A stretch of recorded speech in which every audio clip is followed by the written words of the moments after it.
இங்கே பாரு தம்பி, அப்பா இருக்கிற வரைக்கும் நமக்கு எந்த பிரச்சனையும் இல்லை. எல்லா பிரச்சனையும் அவர் பார்த்துட்டு இருந்தார். இப்போ அவரும் இல்லை. அவர் நமக்கு வச்சுட்டு போய்க்கிறத நாம் தான் சரி பண்ணணும். சரியா? சொல்கிறது புரியுதா?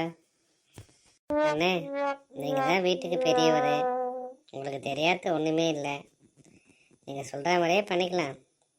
அதனால தான் சொல்கிறேன், நீங்கள் 2 லட்சத்தை வச்சுக்கோங்க, நான் 1 லட்சத்தை பார்த்துக்கிறேன். சரிதானே நான் சொல்கிறது? நீ சொல்கிறது சரியாக இருந்தாலும் நாளை பின்ன கஷ்டம் வரும் தம்பி. அதனால் ஆளுக்கு சரி பாதியாக 1 லட்ச ரூபா எடுத்துப்போம். சரியா பணம் சொல்கிறது? போதை நிறுத்துக்கண்ணே, நானும் உன் கூட தான் பிறந்தேன். நீங்கள் 2 பேரும் மட்டும் ஆளுக்கு பிரிச்சுட்டு போனால் என்ன அர்த்தம்? எதுவாக இருந்தாலும் சமமாக பிரிங்க. நம்ம 3 பேர் இருக்கோம், ஆளுக்கு 1 லட்சமாக பிரிங்க. நீங்கள் மட்டும் எடுத்துகிட்டு போகிறத என்னால் ஒத்துக்க முடியாது. அம்மா, ஏதாவது புரிஞ்சு தான் பேசுகிறியா? நாங்கள் பேசுனதெல்லாம் கேட்டு தான் பேசுகிறியா? இதெல்லாம் சரிப்பட்டு வராதும்மா. நீ உன் வேலையை பாரு. உன் வீட்டுக்காரதுக்கெல்லாம் ஒத்துக்க மாட்டார். நீங்கள் பேசுனது எல்லாத்தையும் நான் பக்கத்தில் வந்து கேட்டு தான் இருந்தேன். ஒரு கூட போன தங்கச்சி ஒருத்தி இருக்கா, அதை மறந்துட்டு நீங்கள் 2 பேருமே சரிசமமாக எடுத்துகிட்டு போகணுன்னு பிளான் பண்ணுறீங்களே, இது எந்த விதத்தில் நியாயம்? எந்த ஊர்லேயும் இது மாதிரிலாம் எடுக்காது. நீங்கள் பண்ணுற ஒன்றும் ஒழுங்காக சொல்கிறேன். 3 பேருக்கும் சரிசமமாக பிரிங்க, 3 பேரும் எடுத்துப்போம். சரிடா தம்பி, இதுக்கப்புறமா அவன் அக்கா கிட்ட பேசுகிறது வேஸ்ட்டு.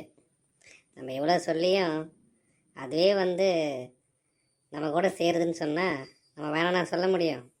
அதனால் இருக்கிறத 3ஆக பிரிச்சுடுவோம். 3 பேருமே அந்த இதுவை பார்த்துக்க வேண்டியது தான்.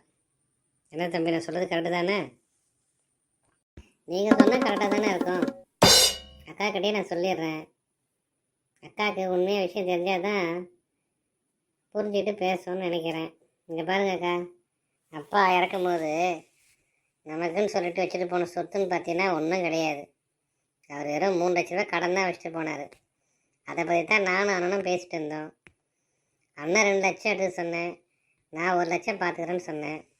ஆனால் அண்ணன் எதிர்காலத்தில் நமக்கு சண்டை வரக்கூடாது அப்படின்னு சொல்லிட்டு ஆளுக்கு 1.5 லட்சம் கடனை செட்டில் பண்ணுறதா பேசிக்கணும். இப்போ நீயே செட்டில் பண்ணணுன்னு சொல்லி கூட உதவி பண்ணணுன்னு வந்துட்டேன். அதனால் ஆளுக்கு 1 லட்ச ரூபா, அந்த 1 லட்ச ரூபா கடனை நம்ம தான் செட்டில் பண்ணணும். அது அப்பா 3 லட்சம் சொத்து வச்சுட்டு போயிருப்பாருன்னு பார்த்தா 3 லட்சம் கடனை வச்சுட்டு போயிருக்காரா? இதை முன்னாடியே சொல்ல வேண்டியது தானடா. இப்போ திடீர்னு சொல்லிட்டு மாற்றி சொன்னால் என்ன அர்த்தம்? என்னை ஏமாத்துறதுக்கு இதெல்லாம் சொல்கிறீங்களா? நாங்கள் எதுக்கு உங்களை ஏமாற்றணும்?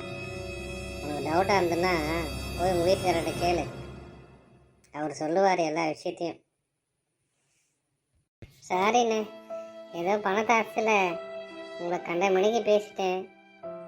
எங்கள் வீட்டுக்கிற பிரச்சனைக்கு என்னாலலாம் 1 லட்ச ரூபாய்லாம் கொடுக்க முடியாதுண்ணே, என்னை மன்னிச்சிடுண்ணே.